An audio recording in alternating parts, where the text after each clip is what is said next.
Hello everybody, and welcome to Hearthstone Heroes of Warcraft. I'm your host Valdeth, and we're on a new account, no gold, no friends, no nothing. We just finished the tutorial and you're staring at the start screen. You can't enter the arena, and it's telling you need to go into the solo adventures and practice against the AI.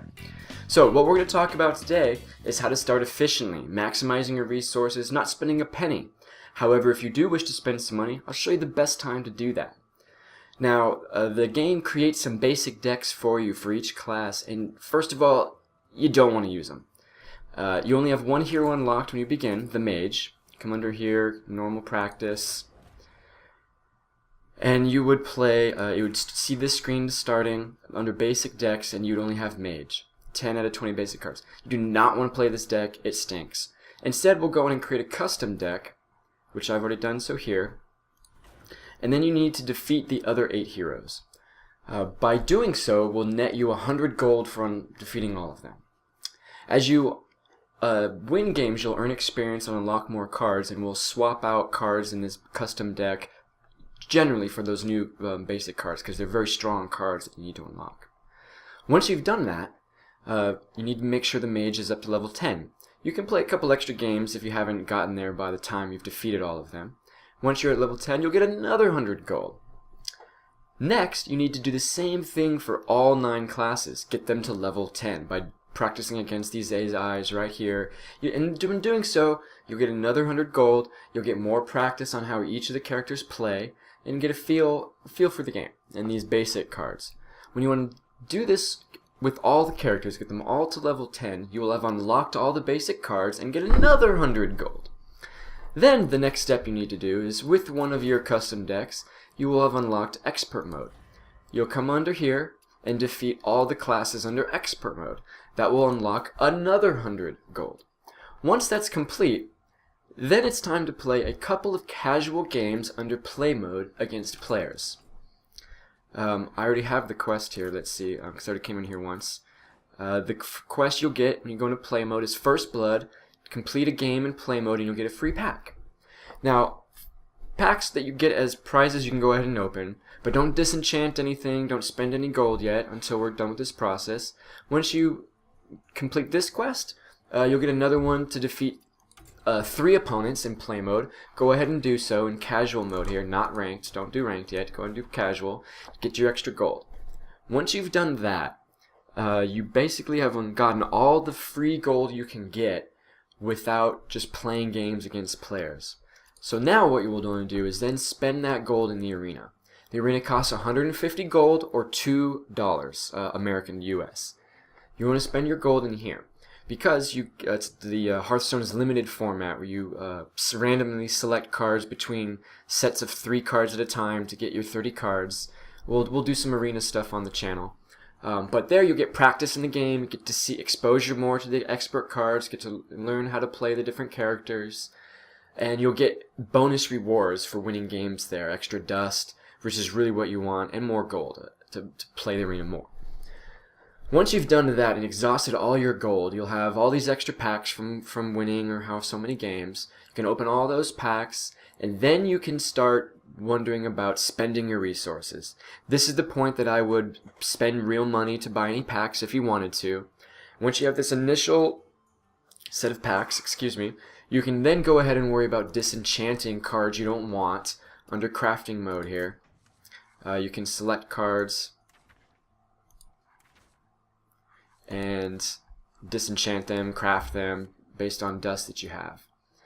But we'll talk about that later. Really, you don't want to do that until you have determined exactly which of the classes you want to invest your resources into and make a good deck that you can then go into play the ladder in ranked mode.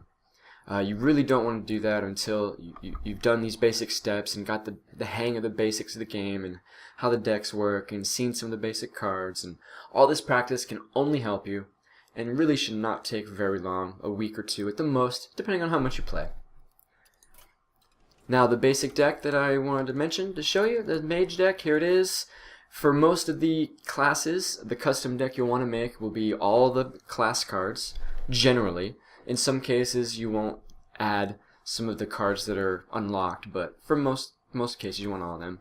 And then you want to fill the deck in with some very efficient cards. Good cards, always with high value. Generally, you're going to always want the Acidic Swamp Ooze. This 2-drop, 3/2.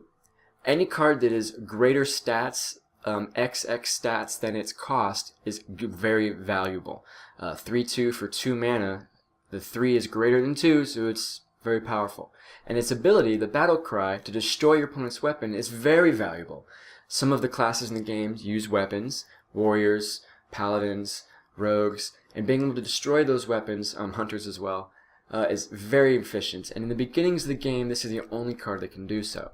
Next up, the Novus Engineer. For 2 mana, it's a 1/1 body that also draws you a card. Being able to draw cards and gain card advantage is very, very important. As you can see, the mage has another ability to draw cards. The Chillwind Yeti, a neutral card you'll want to add to all of these custom decks, is great value for its mana cost. 4/5 for 4, it will generally trade with 2 or more cards to deal with it. Your opponent will have to use 2 or more resources for its 1. The Gnomish Inventor, I generally like the Engineer better because it's cheaper. This, if for 4 mana, you get a stronger body, a 2/4, which can sometimes be difficult for some decks to deal with. For 4 mana also, the Sinjin Shieldmaster, an arena top pick. 3/5, not the best stats, it's cradle or straddling the 4 there, but it has Taunt, the ability that forces opponents to attack it before it can attack you, or any other target for that matter. Very efficient. 6 cost, we also have the Lord of the Arena, 6/5 body with Taunt as well. Up there at 6, we also have a great attacker, Boulder Fist Ogre, 6/7, just like the Yeti, just up at 6 mana instead of 4. Very efficient, often trades for 2 cards or even 3. And then finally at the top of the mana curve, for 7 mana, the Stormwind Champion, 6/6 body that buffs all your other minions +1/+1. What other did I miss? The Shattered Sun Cleric, yes, a 3 mana body, 3/2. Not the best, but it buffs another friendly minion +1/+1 permanently. So you'll generally want to fill in your deck with these extra cards, and you'll crush the computers. As you unlock more basic cards, you'll probably swap out some of these, drop down these larger cost minions to 1 each, as you fill in others, maybe replace the Gnomish Inventors. The Voodoo Doctor here, low cost drop that gives you a little heal. That's nice, could be replaced. That's kind of the general way of going about it. But build this right off the bat before you've unlocked anything, and you will dominate those computers using the basics you learned in the tutorials. Alright, that'll do it this time. Thank you guys for watching. Please subscribe, give me a like down below if you guys like this, leave me a comment, questions, queries, conundrums. I have no problem helping you out. And I'll be posting more Hearthstone tutorial videos, ladder play with my hand-locked main deck, arena matches, you name it. Thank you guys. I'll see you all next time.